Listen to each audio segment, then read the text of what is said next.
میرا امیر اہل سنت کی بارگاہ میں یہ سوال ہے، دوران نماز اگر عورت کا سر سے دوپٹہ گر جائے تو کیا نماز ٹوٹ جائے گی؟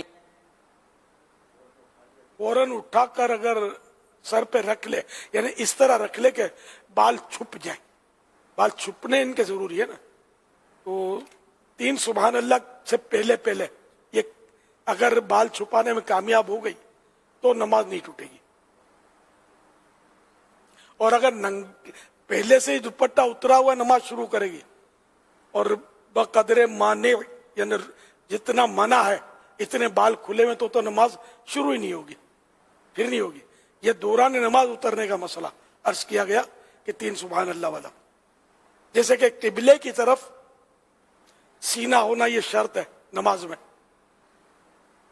اب یہ کہ نماز کے دوران قبلے سے سینہ پھر گیا اور فوراً صحیح کر لیا، 3 سبحان اللہ کہنے کی مقدار نہیں دور رہا بلکہ جلدی آ گیا اسی دوران، تو نماز نہیں ٹوٹے گی. اور اگر قبلے کی طرف سینہ تھا ہی نہیں اور شروع کیا تو نماز ہوگی ہی نہیں. صلو علی الحبیب صلی اللہ علیہ وسلم.